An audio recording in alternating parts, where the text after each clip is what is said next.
নমস্কার বন্ধুরা, আজকে আপনাদের সাথে একটি ভিডিও শেয়ার করছি।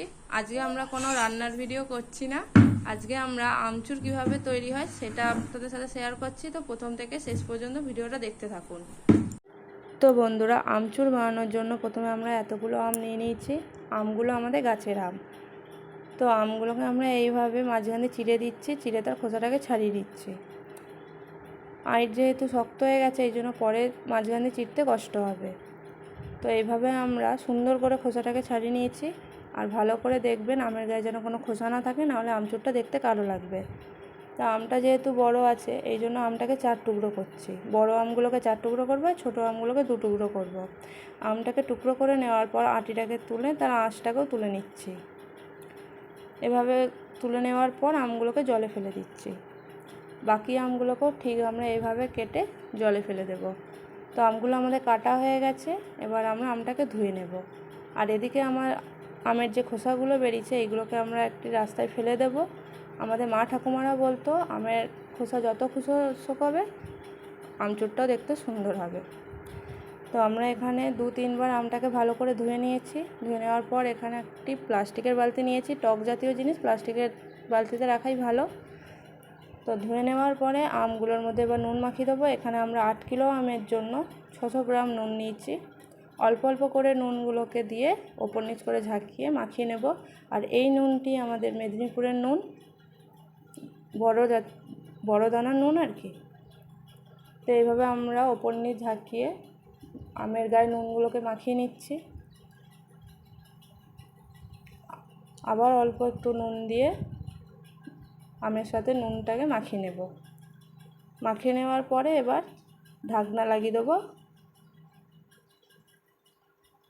তো দেখা হচ্ছে পরের দিন সকালবেলা। তো পরের দিন সকালবেলা চলে আসলাম। আর এই আমগুলোকে এবার জল ছাকিয়ে ভালো করে নিতে হবে।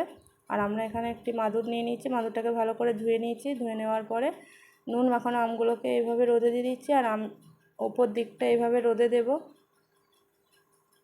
তো এইভাবে আমরা আমগুলোকে শুকোতে দিয়েছি।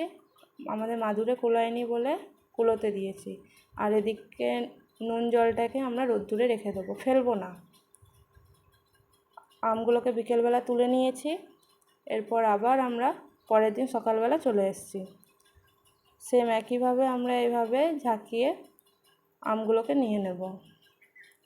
এইভাবে আমরা আমগুলোকে রোদে দিয়েছি। আর নুন দেওয়া জলটাকেও এইভাবে আমরা রোদে ছেড়ে দিয়েছি। 2 দিন আমরা আমগুলোকে রোদ্রে শুকিয়ে নুন জলে দিয়ে দিয়েছি। এরপর আমরা আর নুন জলে দেব না, দুটোকে আলাদা আলাদাভাবে শুকোতে দেব। আমগুলোকেও আলাদা শুকোতে দেবো, আর নুনটাকেও রোদ্দুরে আমরা আলাদা ছেড়ে দেবো। আলাদাভাবে শুকিয়ে নেওয়ার পর আমচি যখন এরকম শুকনো হয়ে যাবে, আর এদিকে জলটাও রোদ্দুরে দিতে দিতে একবারে কমে যাবে, তখন আমরা এই আমচিগুলোকে ওই নুন দেওয়া জলের মধ্যে দিয়ে ঢেকে রাখবো। এতে আমচি খুব নরম হবে। আমচুরগুলোকে আমরা নুন জলে 2 দিন রেখে দিয়েছিলাম। আর দেখুন কত সুন্দর নরম হয়েছে। আপনারা এই আমচুরটাকে 1 থেকে 2 বছর খুব সুন্দরভাবে রাখতে পারবেন, কোনো নষ্ট কিচ্ছু হবে না। বাড়িতে এইভাবেই আমরা আমচুর তৈরি করে নিই। আর আমরা খুব সুন্দরভাবে 1 থেকে 2 বছর রেখে আমরা খেতে পারি। তো ভিডিওটি ভালো লেগে থাকলে লাইক, কমেন্ট আর শেয়ার করুন।